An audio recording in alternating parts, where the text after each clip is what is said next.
आज मैं सोचता शायद इब्रानी का कुछ पृष्ठभूमि है मैं आपके सामने रखूं। 13 अध्याय इसमें और बहुत ही अच्छी पुस्तक है। कारण क्या है, इब्रानी की पत्री बिल्कुल अलग पत्री है, नए नियम में बिल्कुल अलग पत्री है। सुसमाचार का उद्देश्य अलग है और हर पत्रियों का जब पढ़ते हैं तो उसका कुछ न कुछ उद्देश्य है, एम है और उसको हमने समझना है। आइए हम इब्रानी की पत्री में जाएंगे। तो जैसे मैंने कहा बिल्कुल ये पत्री हर पुस्तक से अलग है।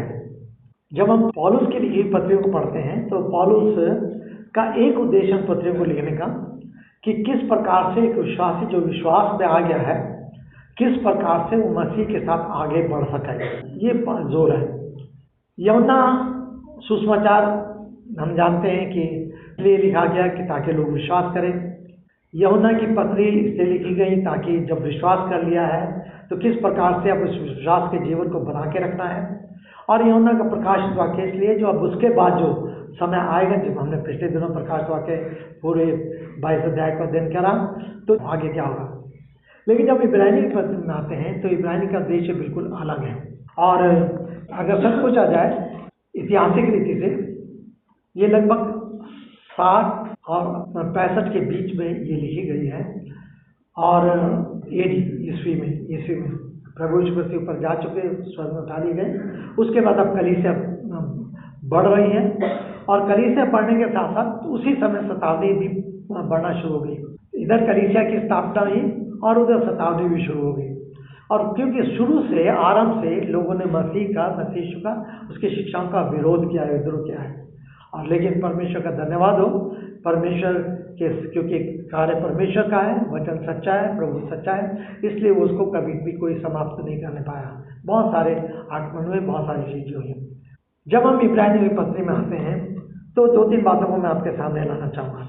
सबसे पहले मैंने बताया कि 70 से पहले इसलिए क्योंकि 70 AD में 70वीं ईस्वी में रोम ने इन यहूदियों पर बहुत बड़ा आक्रमण किया था। और उस आक्रमण में जो मंदिर बाद में बनाया गया था, मंदिर पहले सुलेमान ने बनाया, वो तहस नहस हुआ। फिर जरुब्बाबेल ने बनाया, वो तहस नहस हुआ। फिर उसके बाद टाइटस ने बनाया। अब वो उसके बाद ये तहस नहस पूरा हो गया और आज भी वहाँ मंदिर नहीं है, केवल एक दीवार है जिसको वीपिंग वॉल कहते हैं। लेकिन उस समय तक मंदिर नहीं टूटा था, न मंदिर बर्बाद नहीं होता। और इसलिए कुछ बातें ऐसी थी वहाँ पर हो रही थी जिसको ध्यान में रखते हुए पत्र लिखी गई। सबसे पहले अब इसका लिखने के लिए वाला अज्ञात है, लिखा जाता है अज्ञात है। लेकिन कई विद्वानों का मत है कि संभवतः कि पौलुस ने लिखी है, क्योंकि लिखने का जो तरीका अगर हम देखें आखिरी अध्याय में 13वें अध्याय में जो उसका तरीका है क्लोज करने का, वो किस तरह से करता है, तो ऐसा लगता है कि पौलुस ने ही इसको लिखा है। 22 पद से पढ़ो, वो कहता है, हे भाइयों, मैं तुमसे आग्रह करता हूँ कि हम इस उपदेश के वचन को धीरज से सुन लो, क्योंकि मैं तुम्हें संक्षिप्त में लिख रहा हूँ। तुम्हें ये ज्ञात हो कि हमारा भाई तीमुथियुस रिहा कर दिया गया है, और यदि वो आ गया तो मैं भी उसके साथ आकर तुमसे मिलूंगा। अपने सब अगुओं और सब पवित्र लोगों को नमस्कार कहो। इटली वासी तुम्हें नमस्कार कहते हैं। रोम में इस समय बंदी गृह में है और बंदी गृह में होकर के वो पत्री को इसको लिख रहा है। तो लोगों को और भी कई सारे तरीके हैं जिन तरीकों को उसकी लैंग्वेज को, भाषा को जो देखेंगे तो भाषा को देखते हुए ऐसा लगता है। फिर कुछ लोगों का कहना है कि नहीं, उसने नहीं, पर बरनबास ने लिखा है। बरनबास वो भी सेवा में रहा और उस बरनबास एक ऐसा व्यक्ति था जिसने अपने आप को पीछे रखा था और दूसरों को हमेशा आगे बढ़ाया था, अपने आप को पीछे रखा था। अगर पौलुस को आगे बढ़ाने वाला है तो बरनबास है, उसी ने उसको आगे बढ़ाया था, क्योंकि पौलुस तो मसीह विरोधी था और कलीसिया को सताता था। तो जब पौलुस के जीवन में प्रभु ने काम किया और वो यरूशलेम आया तो लोग बहुत डरे हुए थे पौलुस को देखकर कि अरे फिर ये आ गया है, फिर हमें हमारे यहाँ नहीं करेगा। अगर प्रेरितों का हम 9वें अध्याय में पढ़ेंगे तो आपको सब मालूम चलेगा। लेकिन फिर इसने बरनबास वहाँ पर यरूशलेम की कलीसिया को बताता नहीं, अब पौलुस नहीं रहा, उसके जीवन में बदलाव है और वो परमेश्वर से प्यार करता है। और तब फिर यरूशलेम ने उसको स्वीकार किया, कलीसिया ने स्वीकार किया और वहाँ कुछ दिन तक पौलुस उस कलीसिया में रहा। फिर आगे चलकर अंताकिया में गया, अंताकिया देश बन गया। तो बाइबल को जब हम पढ़ते हैं तो ये सारी चीज़ों को ऐतिहासिक दृष्टि से भी हम थोड़ा थोड़ा समझ सकते हैं। लेकिन उस समय एक ऐसी स्थिति चल रही थी। अब इब्रानी भाषा के जो लोग थे उसमें बहुत सारे लोग विश्वास करते, यहूदी मत को भी स्वीकार करते और मसीह बने थे। कुछ लोग थे पहले यहूदी बनते थे, फिर वो मसीह बनते थे, विश्वास में आते थे। जब लोग ये विश्वास में आने लगे तो वहाँ पर कुछ हलचल मच गई। और तब जो विश्वास में आ गए उनको उनके सामने ये लोग क्या कहने लगे, हिब्रू लोगों को, इब्रानी के लोगों को ये कहने लगे, हमारे पास मंदिर, अभी मंदिर तक गिरा नहीं था, हमारे पास मंदिर है, हमारे पास याजक है, हमारे पास व्यवस्था है और हमारे पास बलिदान है। क्योंकि उस समय मंदिर में बलिदान चढ़ाया जाता था और क्या नाम से याजक होते थे। तो मैंने बार बार बोल रहा हूँ कि मंदिर अभी नाश नहीं हुआ था। इसलिए ये लोग ये कह रहे थे कि नहीं, हमारे पास तो सारी चीज़ें, हमारे पास मंदिर भी है, हमारे पास याजक भी है, हमारे पास बलिदान भी है और हमारे पास व्यवस्था भी है। ये चारों चीज़ पर वो दावा कर रहे थे। तुम्हारे पास क्या है? तुम्हारे पास कुछ नहीं है। तुम मसीह करते हो, तुम्हारे पास कुछ नहीं है। और ऐसा करके वो बहुतों को भ्रमित कर रहे थे और कई लोग विश्वास में पीछे हट जा रहे थे। और तब ये पत्र लिखी गई ताकि उनको बताया जा सके। तब उसका उत्तर ये था, ठीक है, उसका उत्तर ये, जिसको पूरे इब्रानी में देखते हैं एक्सप्लेनेशन के साथ और समय समय पर हम आगे बढ़ते जाएंगे। तो वो कहते हैं, ठीक है, तुम कहते हो तुम्हारे पास मंदिर नहीं है, लेकिन परमेश्वर ने हमें अपना मंदिर बनाया है। तुम इस बारे मंदिर की बात करते हो, ये मंदिर तो नाश हो जाएगा और वो मंदिर थोड़े दिन बाद तहस नहस हो गया, बर्बाद भी हो गया। तुम कहते हो मंदिर, हमारे पास परमेश्वर स्वयं हमारा मंदिर है, वो हमारे जीवन में वास करता है, हम उसके मंदिर है, परमेश्वर का वचन है, वो हमें वास करता है, हम उसके मंदिर है। बाइबल में यही पौलुस से पहले भी कहा, तुम्हारी देह पवित्र आत्मा का मंदिर है, जो इसको नाश करेगा मैं उसे नाश करूँगा। तुम कहते हो याजक, हमारे पास याजक है, महा बड़ा याजक है, उन सारे याजकों से बढ़कर है, वो प्रभु यीशु मसीह, वो याजक जिसने स्वयं बलिदान होकर के, तो बलिदान की बात करते हो कि तुम्हारे पास बलिदान है, वो याजक जो स्वयं मेमना बन करके हमारे लिए बलिदान हुआ है पापों के छुटकारे के लिए। ये जानवर को, ये पशु को तो बार बार बलिदान करना पड़ता है, तो बार बार आना पड़ता है, लेकिन यीशु मसीह तो वो याजक और वो बलिदान जो एक बार बलिदान उसका पूरा हो गया, अब जो भी उस पर विश्वास करता है वो नाश न होता, प्रत्युन्नत परमेश्वर के राज्य में प्रवेश करता है। तो हमारे पास मंदिर भी है, हमारे पास याजक भी है, हमारे पास बलिदान भी है और हमारे पास, तुम व्यवस्था की बात करते हो, व्यवस्था तुम मानते चले आ रहे हो, लेकिन व्यवस्था से तुम धर्मी नहीं ठहराए गए। बार बार बताती है, व्यवस्था से कोई भी धर्मी नहीं ठहराया जाता। इसलिए तुम ये कह रहे हो, पर परमेश्वर ने हमें अपने आप को दिया है। अब हमारी जो व्यवस्था वो प्रभु यीशु मसीह स्वयं है, स्वयं। और इन चारों जो भ्रम वहाँ फैलाए जा रहे थे, उनके द्वारा इन लोगों के विश्वास को पर आक्रमण हो रहा था। और तब ये लेखक बहुत ही अच्छी रीति से इन सारी चीज़ों को बहुत इस इब्रानी की पत्री में एक्सप्लेन करता है, बहुत अच्छी रीति से। और शुरुआत वो करता है प्रभु यीशु मसीह से, शुरुआत वो करता है। तो मैंने बताया, मैं रेफरेंसेस आपके सामने नहीं लाता हूँ, लेकिन वो कह रहा है कि सारी चीज़, कि हमारे पास सारी चीज़ें, लेकिन जब हम इन सारे इब्रानी को देखते हैं तो बहुत सारी चीज़ें हैं। अब एक और, तो ये तो मूल बात थी, मुख्य बात थी जो इस पुस्तक के पीछे कहना चाहिए थी कि इन बातों का उत्तर इस पुस्तक में मिल जाए, उन लोगों को मिल जाए कि हमारे पास मंदिर है, हमारे पास बलिदान है, हमारे पास याजक है, महान याजक है, वो याजक सबसे बड़ा है और ये बात हम देखेंगे, और हमारे पास वचन है, परमेश्वर का वचन है। व्यवस्था तुम्हें उद्धार नहीं करा सकी और व्यवस्था से कोई भी व्यक्ति उद्धार नहीं पा सका। विश्वास से उद्धार पाया है, विश्वास से धर्मी बनाए गए हैं, व्यवस्था के द्वारा नहीं बनाए। पहले रोमियो भी हम इस बात को देखते हैं। तो इन सारी चीज़ों का जो विवरण है या एक्सप्लेनेशन है, व्याख्या है, वो इस इब्रानी के इन 13 अध्याय में है। इसको समझना है। अब इसको लेकर जब हम आगे बढ़ते हैं, तब उन लोगों के प्रश्नों का उत्तर मिलता है, और जो विश्वास में लोग आ रहे थे वो और मजबूती से चलते चले आए। तो जो भी लेखक, चाहे पौलुस हो चाहे बरनबास, कोई भी है, लेकिन ये सच है कि परमेश्वर का वचन परमेश्वर की आत्मा की प्रेरणा के द्वारा लिखा गया है। ये वचन परमेश्वर की पवित्र आत्मा के द्वारा लिखा गया है और बहुमूल्य है। इसलिए हम इस बात पर नहीं किसने लिखा कैसे नहीं लिखा, लेकिन पवित्र आत्मा ने छाप दी है, पवित्र आत्मा ने हमारे हाथों में इस वचन को पहुंचाया है, और इसलिए हमें इसका सम्मान करना है। अरे इसको पता नहीं किसने लिखा, इसलिए कोई बात नहीं पढ़ रही, नहीं इसका सब। और इब्रानी पत्री बहुत इंपॉर्टेंट, इसीलिए मैंने आपसे पूछा था कितने लोगों ने इस इब्रानी की पत्री को कम से कम एक बार पढ़ा। जरूर पढ़िए, तब जब हम आगे जाते हैं। अब उद्देश्य क्या था, 2-3 बातों में मैं कहूँगा। बहुत सारी चीज़ें इसमें, इब्रानी चीज़ों में बहुत सारी चीज़ें हैं जो अलग अलग रीति से हम समझ सकते हैं।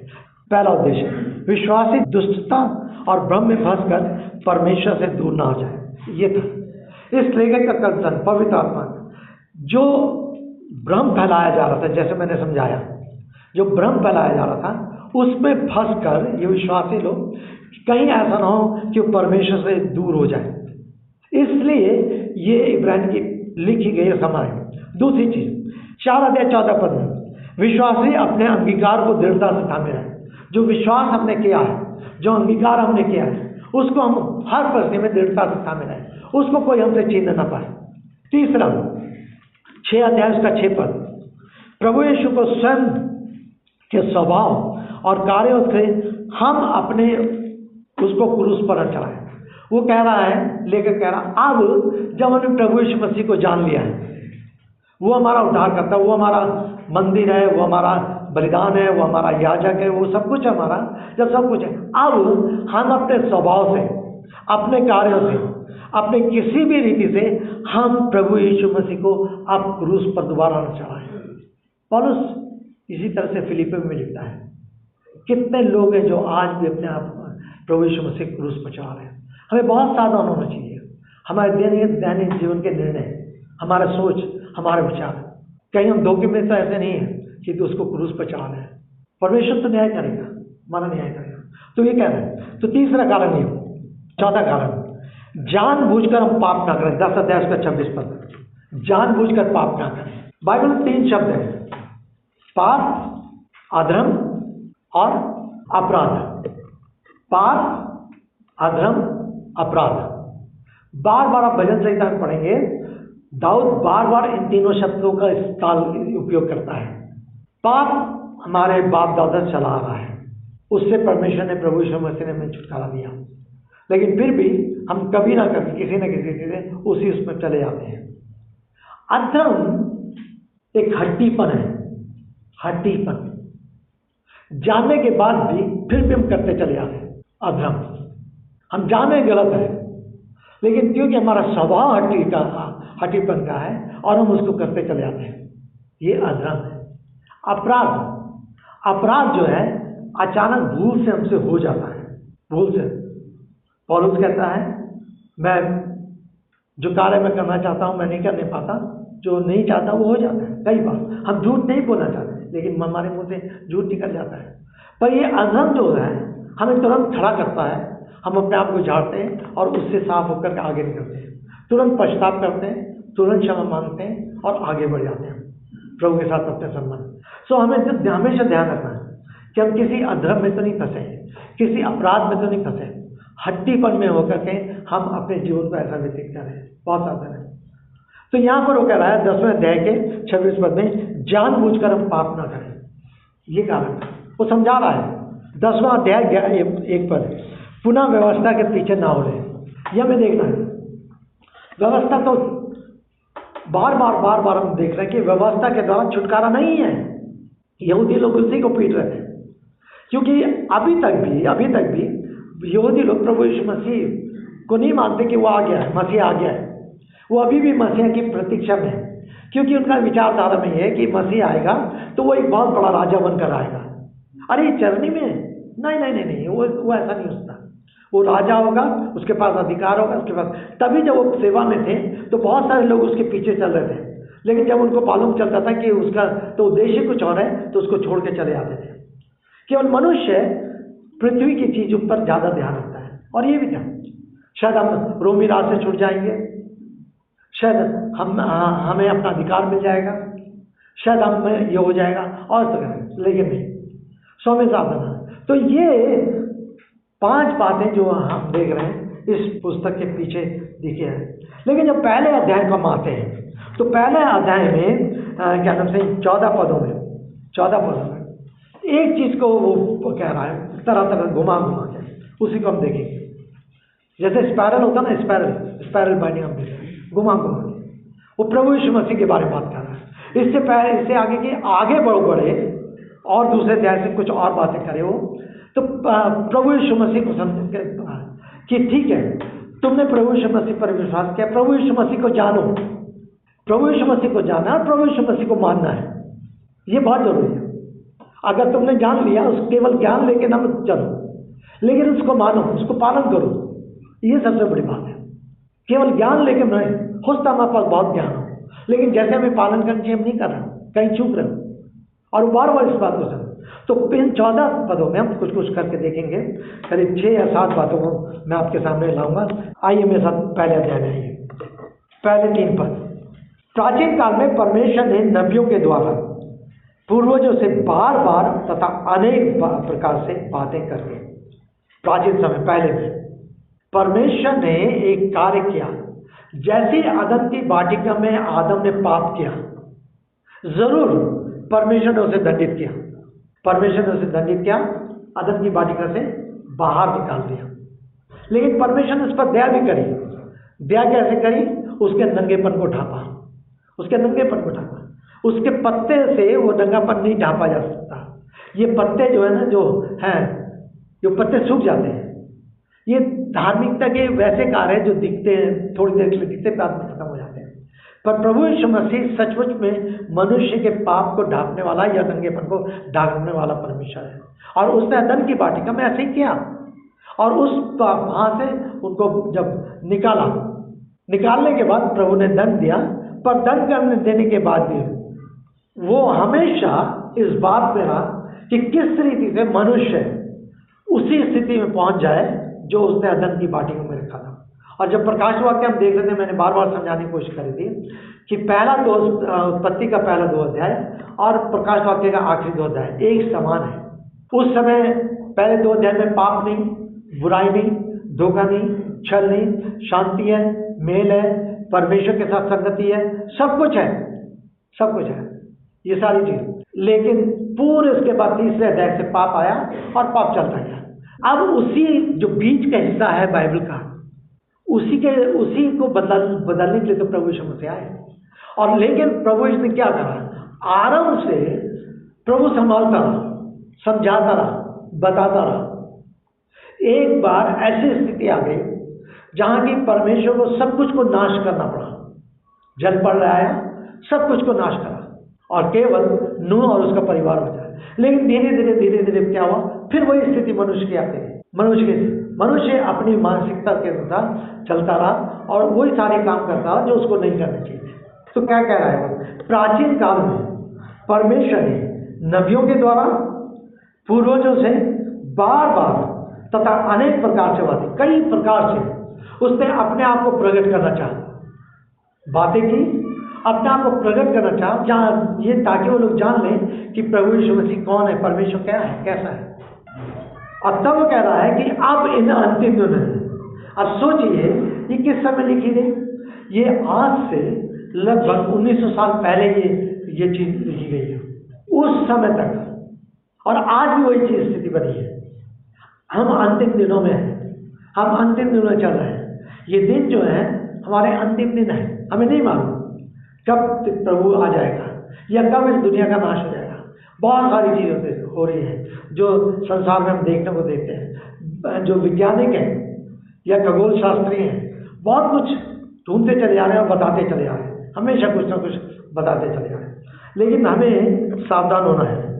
इन अंतिम दिनों में हमसे अपने पुत्र के द्वारा बातें की, जिसे उसने सब वस्तुओं का उत्तराधिकारी ठहराया, जिसके द्वारा उसने संपूर्ण सृष्टि की रचना की। अर्थात पहली बात प्रभु यीशु मसीह कौन है? प्रभु यीशु मसीह सृष्टि करता है। पहली बात मैंने कहा, हम 5-6 बातों को देखेंगे जो इस पहले खंड में है। बहुत सारी चीजें और हैं, लेकिन हम फोकस करना चाह रहे हैं यीशु मसीह पर, और किस प्रकार से लेखक यीशु मसीह के बारे में बता रहा है। उन लोगों को बता रहा है जो भ्रमित हो रहे हैं, या जो यहूदी लोग आके डिस्टर्ब कर रहे हैं, तरह तरह की बातें तोड़ मड़ोड़ के कर रहे हैं, उनको बताना है ताकि उनका विश्वास दृढ़ बना जाए। तो पहली बात, प्रभु यीशु मसीह कौन है? प्रभु यीशु मसीह सृष्टि करता है। कई जगह बाइबल में हम बार बार देखते हैं उसके बारे में कि किस तरीके से। यूहन्ना 1 अध्याय उसका 13 पद, प्रकाश वाक्य 10 अध्याय उसका 6 पद, प्रकाश वाक्य उसका 14 अध्याय 7 पद। इन सारे पदों में हम प्रभु यीशु मसीह के लिए देखते हैं बार बार वो सृष्टि करता है। उसने संसार की सृष्टि की, मेरी और आपकी सृष्टि, क्योंकि जब सृष्टि वो वहां पर उपस्थित था, पिता, पुत्र, पवित्र आत्मा, त्रिएक परमेश्वर, इन त्रिएक परमेश्वर ने संसार की सृष्टि की। वो सृष्टि करता है। तो वो कहना क्या चाह रहा है? कहना चाह रहा तुम यीशु को जानो। यीशु ने किस प्रकार से लोगों से बातें करी हैं, परमेश्वर ने यीशु के द्वारा, क्योंकि वो स्वयं सृष्टि करता है और आरंभ से उसने अपने लोगों की चिंता की। दूसरी बात वो कह रहा है, वो उसकी महिमा का प्रकाश और उसके तत्व का प्रतिरूप है, तथा अपने सामर्थ के वचन के द्वारा सब वस्तुओं को संभालता है। कौन है? महिमा का प्रकाश।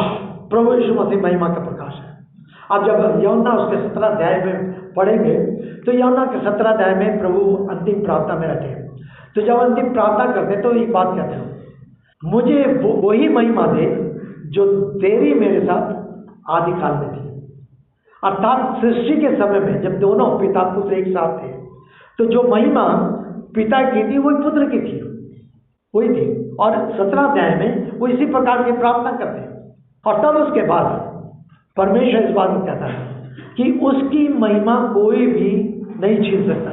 यशायाह में स्पष्ट लिखा 48 अध्याय 11 पद में कि परमेश्वर की कोई भी महिमा कोई भी नहीं ले सकता, कोई मनुष्य किसी भी प्रकार से। आज कितने लोग हैं कई प्रकार से दुनिया में प्रचार करते हैं, बहुत सारी बातें करते हैं, लेकिन ये ध्यान रखिए कि कोई भी मनुष्य उसकी महिमा को नहीं छीन सकता।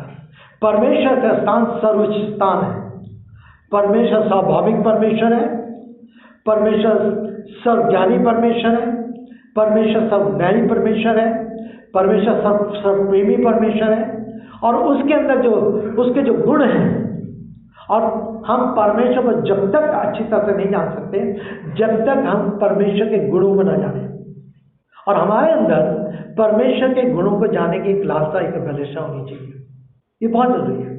दूसरी बात, वो महिमा का प्रकाश। वो क्या कह रहा है? अपने सामर्थ्य के वचन के द्वारा क्या करता है? सब वस्तुओं को संभालता है। संसार को संभालने वाला कौन है? मुझको और आपको संभालने वाला कौन है? परमेश्वर है। चाहे हम उसको ना जाने, चाहे हम उसको इनकार करें, लेकिन जितना अधिक हम उस प्रभु को जान लेते हैं, उसके निकटता में आते हैं, उतना अधिक हमारा विश्वास बढ़ता, उतना अधिक हम उसकी प्रभुता को स्वीकार करते हुए उस पर उसके साथ आगे बढ़ते जाते हैं, उसके साथ आगे बढ़ते चले जाते हैं। और ये बहुत जरूरी है कि हमें परमेश्वर को पहचाने। तो वो कह रहा है कि वो संभालता है, ना केवल उसने, लेकिन एक और बात वो कह रहा है आगे चल करके। वो कह रहा है वो वही यीशु जिसने प्राचीन काल में सेवकों से बात करी और सेवकों के द्वारा मुझे और आपको या मेरे और आपके पूर्वजों को संदेश पहुंचाया है, वास्तविक तक वचन पहुंचाया है, वो ना केवल महिमा उसकी है, लेकिन वो एक और काम कह रहा है। वो कह रहा है उन पापों को धोकर ऊंचे पर महिमा में दानी और बैठ गया, दानी और बैठ गया। अर्थात वो मनुष्य को छुटकारा देने वाला, पापों से छुड़ाने वाला। पापों से इस पृथ्वी के बाइबल में क्या है? प्रेतोकाम उसका 12 अध्याय और उसका 31 पद। इस पृथ्वी के ऊपर स्वर्ग के नीचे कोई और दूसरा नाम नहीं दिया गया जो उद्धार दे सके। कोई और नहीं है जो उद्धार दे सके। तो प्रभु यीशु मसीह क्या है? प्रभु यीशु मसीह सृष्टि करता है, प्रभु यीशु मसीह महिमित परमेश्वर है, प्रभु यीशु मसीह मेरा और आपका उद्धार करता है, संसार का उद्धार करता है। वो इसलिए संसार में आया, कोई अपने राज को स्थापित करने के लिए नहीं आया, कोई अपने लोगों को धर्म के पीछे चलने के लिए नहीं आया, है ना, बाइबल में कहीं कन्वर्जन का शब्द उस तरह से नहीं है जैसे लोग लेके चलते हैं। हाँ, मन परिवर्तन है, हृदय परिवर्तन है, स्वभाव परिवर्तन है, परिवर्तन शब्द है, और लोग प्रभु ने उस करा है लोगों को परिवर्तित। मैं अपने जीवन की साक्षी जानता हूँ, जब प्रभु ने मेरे आत्मा जीवन में काम किया, प्रभु ने मुझे परिवर्तित किया, और आज दिन पर दिन वो उस कार्य में मेरे जीवन में करा है। ना केवल ये, चौथी चीज क्या कहता है, और 4वें पद में, और स्वर्गदूतों से उतना ही उत्तम ठहरा जितना उसने उनसे श्रेष्ठ नाम प्राप्त किया। स्वर्गदूतों से उत्तम, स्वर्गदूतों से उत्तम। स्वर्गदूत क्योंकि जो सृष्टि है सब सृष्टि से पहले बनाई है, परमेश्वर से पहले। स्वर्गदूतों को भी परमेश्वर ने बनाया। आदम की वाटिका में आदम हवा से बनने से पहले या सृष्टि की रचना होने से पहले जो कुछ भी परमेश्वर ने 6 दिन में काम किया, उससे पहले परमेश्वर स्वर्गदूतों की रचना कर चुका था, स्वर्गदूतों की रचना कर चुका था। और स्वर्गदूतों को परमेश्वर ने जो आदेश दिया था उन्होंने उसके अनुसार किया, लेकिन जब आदेश नहीं माना तो उसके बाद उनका पतन भी हुआ।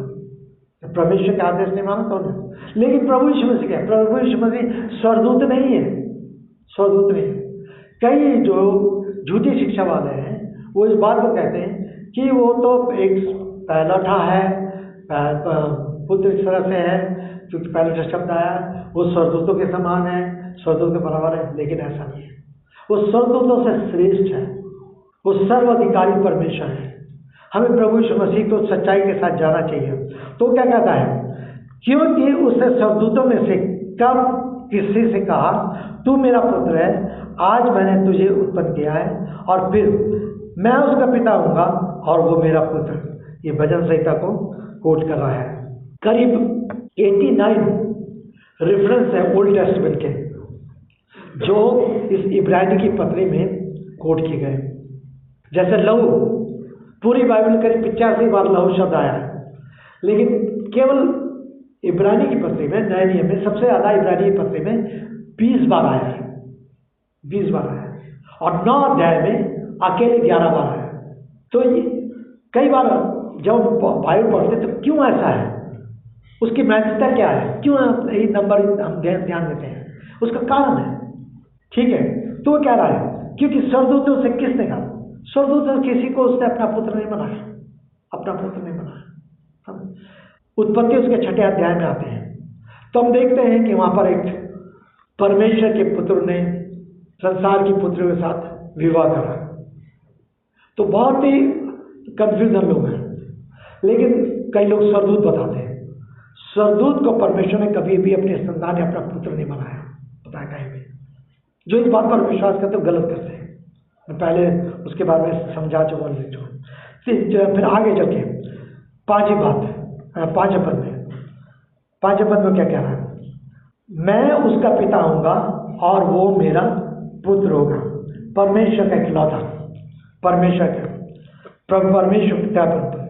और ना केवल इतना, लेकिन 6ठे पद में कहता है वो पहलौठा जो जगत में फिर लाता है, वो कहता है परमेश्वर के सब स्वर्गदूत उसे दंडवत करेंगे। क्या होगा, परमेश्वर के स्वर्गदूत किसको दंडवत करेंगे, यीशु को दंडवत करेंगे, यीशु को दंडवत करेंगे। तो जो दंडवत कर रहा है वो बड़ा है, या जिसके सामने दंडवत किया जा रहा है वो बड़ा है, जिसके सामने दंडवत किया जा रहा है वो बड़ा है। तो यीशु को दंडवत किया जा रहा है, इसलिए यीशु बड़ा है। तो जब हम बाइबल को पढ़ते हैं तो बाइबल में ही हमें उत्तर मिलता है। मैं हमेशा बोलता हूँ वचन वचन को समझाता है, हमें बाहर इधर जाने की जरूरत नहीं है, लेकिन परमेश्वर वचन को समझने की जरूरत है ना। और ये सच है क्योंकि प्रभु यीशु मसीह सर्वश्रेष्ठ है, और इसीलिए इब्रानियों का लेखक जो है आगे बढ़ने से पहले सबसे पहले प्रभु यीशु मसीह पर फोकस करता है, और तब उसके बाद धीरे धीरे वो विषयों को लेकर आगे बढ़ेगा। और एक ही चीज जो 4 चीज हमने देखी थी, मंदिर, याजक, बलिदान और व्यवस्था, वो चारों चीजों को हम आगे चल के देखेंगे किस प्रकार से इब्रानी पुस्तक में वो लेखक समझाता है सारी चीजों को, और हमें समझना है किस रीति। तब वो कहता है आगे चल के 7वां पद, और स्वर्गदूतों के विषय में वो कहता है वो अपने दूतों को पवन और अपने सेवकों को अग्नि की ज्वाला बनाता है। परंतु पुत्र के विषय में वो कहता है हे परमेश्वर, तेरा शासन युगिक का है और तेरे राज का राजधन धार्मिकता का राजधन है। तूने धार्मिकता से प्रेम किया और अधर्म से बैर किया। तूने धार्मिकता से प्रेम किया और अधर्म से। और हम जानते हैं स्वर्गदूत के बारे में, कुछ स्वर्गदूत थे जिन्होंने आधार्मिकता से प्रेम किया और उसके परिणाम क्या हुआ, उनको गिरा दिया गया। और अभी भी याकूब की पत्री में भी उसमें उनके बारे में उनको गिराया गया। तो वो परमेश्वर नहीं है, स्वर्गदूत परमेश्वर नहीं है। स्वर्गदूत प्रभु यीशु मसीह के बराबर नहीं। मैं बार बार रिपीट कर रहा हूँ क्योंकि बहुत सारे लोग उसी तरह की धारणा को रखते हैं और हमें इस बात को सुनना है। और तब वो आगे चल के कह रहा है 9वें पद में, तेरे साथियों की अपेक्षा हर्ष के तेल से तेरा अधिक अभिषेक किया गया। क्या है? यीशु मसीह कौन है? अभिषेक किया गया है, अभिषिक्त है। प्रभु यीशु मसीह अभिषिक्त है, उसको अभिषेक किया। पिता ने आराम से अपनी योजना में उसको अभिषेक कर देता है एक विशेष उद्देश्य के लिए, विशेष कार्य के लिए। हम पुराने समय में देखते हैं जब कोई राजा बनता था तो उसका अभिषेक किया जाता था, क्योंकि प्रभु यीशु मसीह ने अपने आप को देकर संसार में देने के बाद वो अपने आप को, आज वो राजाओं का राजा, प्रभु का प्रभु है, सिंहासन पर विराजमान है, समझे। लेकिन यह अभिषेक काय का अभिषेक था? वो बलिदान के लिए था। मसीहा जो मनुष्य के लिए अपने आप को बलिदान करेगा। पिता ने आराम से जगत की सृष्टि के समय से जब ये सारी चीजें इधर जैसे पाया, परमेश्वर ने सारी चीजों का कार्य करना आरंभ कर दिया। यद्यपि टाइम लगा, परमेश्वर अपने समय के अनुसार कार्य करता है। अभी भी बहुत सारी चीजें जो बाइबल की पूर्ण नहीं है पर हो रही है, धीरे धीरे होती चली आएंगे। बाइबल में जो भी एक एक बात ले लिखी है, परमेश्वर का वचन कहता है एक भी बिना पूरे में एक बिंदु भी नहीं रहेगा। और हम देखते चले आ रहे हैं परमेश्वर किस प्रकार से उन चीजों को दिखा रहा है और होता चला आ रहा है। और इसलिए हमें बाइबल के वचनों पर ध्यान रखना है। तो ये कहता है उसका अभिषेक। तो प्रभु यीशु मसीह कौन है? अब प्रभु यीशु मसीह सृष्टिकर्ता है, प्रभु यीशु महिमित है, प्रभु यीशु मसीह छुटकारा देने वाला है, प्रभु यीशु मसीह स्वर्गदूतों से श्रेष्ठ है, प्रभु यीशु मसीह परमेश्वर के इकलौता है, प्रभु यीशु मसीह स्वयं परमेश्वर है और प्रभु यीशु मसीह अभिषिक्त है। करीब ये 7 चीजें हम प्रभु यीशु मसीह के बारे में देखते हैं, इसमें देखते हैं। तब आगे चल के क्या कहता है 10। अब ये पहला अध्याय एक ऐसा अध्याय है जिसमें पुराना नियम बार बार कोट किया गया, पुराना नियम बार बार कोट किया। आप नीचे जब फुटनोट में जाएंगे अपने अध्याय में, अगर आपने इब्रानी खोला है तो नीचे में बहुत सारे वर्सेस लिखे गए और ये सारे वर्सेस आपको एक कोटेशन देंगे। तो घर में जब बाइबल पढ़ेंगे आप नीचे देखिए और जो यहाँ पर जहाँ पर भी निशान लगाओ उसको नीचे देखिए, उस पद के अनुसार वो समझाया गया है, एक्सप्लेन किया गया है। तब वो क्या कह रहा है? हे प्रभु, आदि से तूने पृथ्वी की नींव डाली और आकाश तेरी हाथों की कारीगरी है। हे प्रभु यीशु मसीह, तूने ऐसा करा, आकाश तेरे हाथों की कारीगरी है। वे नष्ट हो जाएंगे पर तू बना रहेगा। संसार और संसार की सारी चीजें नष्ट हो जाएंगी, जो झूठे वो नष्ट हो जाएंगे, स्वर्गदूत नष्ट हो जाएंगे, पर तू बना रहेगा। और वे सब वस्त्र के समान पुराने हो जाएंगे और तू उन्हें चादर के समान लपेटेगा और वे वस्त्र के समान बदल भी जाएंगे, परंतु तू एक सा बना रहता है और तेरे वर्षों का अंत ना होगा। प्रभु यीशु मसीह अनंत परमेश्वर है, हमेशा हमेशा वो एक सा बना रहा, आदि और अंत, अल्फा और ओमेगा। वो कल जैसे है, आज है, परसों है, वो है, तो हमेशा एक सा बना रहेगा। तब उसके बाद 13 पद में, परंतु स्वर्गदूतों में से कब किसने कहा, जब तक कि मैं अपने शत्रुओं को तेरे चरणों की चौकी ना बना दूं, तू मेरे दाहिने बैठ। स्वर्गदूतों को दाहिने नहीं बैठाया गया कि कौन? परमेश्वर पिता के दाहिने हाथ कौन बैठा है? प्रभु यीशु मसीह। तू दाहिने बैठ, उसकी चौकी पर बैठ। कह रहा है क्या वे सब उद्धार पाने वालों की सेवा करने वाले के लिए भेजी गई आत्मा नहीं है? सो प्रभु यीशु मसीह सिंहासन पर विराजमान है और उसके साथ वो जिन्होंने उद्धार पाया है वे उसके साथ हैं। तो करीब 9 बातें हम देखते हैं पहले 13 पदों में जो प्रभु यीशु मसीह के बारे में है। फिर से मैं दोहरा रहा हूँ, वो सृष्टि करता है, वो महिमित परमेश्वर है, वो छुटकारा देने वाला है, वो स्वर्गदूतों में श्रेष्ठ है, वो परमेश्वर का इकलौता है 5वें पद में। 8वें पद में यीशु मसीह स्वयं परमेश्वर है। 9वें पद में वो अभिषिक्त है। 12 पद में वो सनातन का आनंद का परमेश्वर है, हमेशा एक से रहने वाला है। और उसके बाद 13 पद में परमेश्वर के सिंहासन के दाहिने बैठा हुआ है। उसके बाद उसके जो लोग हैं जिन्होंने उद्धार पाया है वो उसके साथ होंगे। तो ये 13 पदों में मैंने सिर्फ एक चीज को आपके सामने फोकस किया है कि केवल हम ये जान लें कि इन 13 पद में प्रभु यीशु मसीह के बारे में क्या लिखा हुआ है, और तब उसके बाद हम धीरे धीरे आगे बढ़ेंगे। और ये बहुत जरूरी है क्योंकि यीशु ही आधार है, हमारे जीवन का आधार है, हमारे विश्वास का आधार है। और एक दिन हर एक घुटना उसी यीशु के सामने झुकेगी और ये अंगीकार करेगी यीशु मसीह प्रभु है। और इसलिए इस पृथ्वी पर प्रभु यीशु मसीह ने मुझे और आपको अवसर दिया है कि हम उसको जाने, हम उसको माने और उसका पालन करें। हम परमेश्वर के वचन को सुनते हैं, लेकिन अगर प्रत्युत्तर नहीं देते तो हो सकता है कि हम हठधर्मी हो, हम कठोर हो, और एक दिन परमेश्वर हमसे पूछेगा। तो प्रभु सहायता करें। तो इब्रानी का लेखक उन सार बातों को, मैं फिर से थोड़ा सा क्या परिस्थिति थी, ये परिस्थिति कि लोग उनको बहका रहे थे, और उन सारी बातों को ध्यान में रखते हुए इब्रानियों का लेखक समझाना चाहता है। अब आगे चल के जब हम दूसरे अध्याय में आएंगे तब वो इन्हीं बातों को लेकर के और व्याख्या करता है। चेतावनियां उसमें सचेत रहने के लिए कुछ है, बहुत सारी बातें हैं, और क्या नाम से कुछ आगे मैं बढ़ता जाऊंगा और कि मैं लिखवाता भी जाऊंगा। तो चेतावनी है, प्रोत्साहन करने वाली बात है, और 13 बार प्रभु यीशु मसीह के लिए यह आया है कि वो इससे उत्तम है।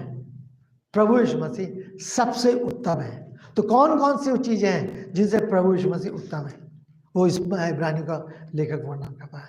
तो प्रभु मेरी आपकी सहायता करें। आज हमने केवल एक बात को देखा, यीशु कौन है, इब्रानियों को लेकर क्या वर्णन कर रहा है, और मुझे और आपको जाना है क्या वो सचमुच मेरा साथ भी ऐसे ही है? क्या वो मेरा और आपका उद्धार करता है? क्या वो मेरा और आपका प्रभु है? क्या वो मेरा आपका महिमत परमेश्वर है? क्या सचमुच मैंने उसको स्वर्गदूतों से बढ़कर माना है? कितना अधिक क्या मैंने उसके द्वारा छुटकारे के कार्य को अनुभव किया है? इसीलिए बाइबल कहती है कि मनुष्य संसार की सारी वस्तु प्राप्त करे और उसे अपने प्राणी का हानि उठाए तो उसे क्या लाभ, क्योंकि उसको छुटकारा पाना बहुत जरूरी है। परमेश्वर किसी पापी की मृत्यु से प्रसन्न नहीं होता, परंतु चाहता है कि हर एक को मन फिराव का अवसर मिले और वो पश्चाताप करके प्रभु के पास आ जाए। परमेश्वर किसी, इसीलिए प्रकाश वाक्य में कलीसिया के उठाए जाने के बाद भी, तब भी उन सतावने के समय भी सुसमाचार का कार्य होता रहेगा ताकि अंत तक लोग बच जाएं, अंत तक लोग बच जाएं। हम पहले भी देख चुके इसको। तो प्रभु मेरी और आपकी सहायता करें। प्रार्थना कीजिए कि हम जैसे जैसे आगे बढ़ते हैं उसमें और अधिक इसको समझ सकें, और बीच बीच में हम वापस पहले अध्याय में कई बार वापस आएंगे, क्योंकि इसी को हम आगे एक्सप्लेनेशन में देखेंगे, इसी चीज़ों को। सो प्रभु अपने वचन पर आशीष दें, मेरी और आपकी सहायता करें। आइए प्रार्थना में जाएंगे।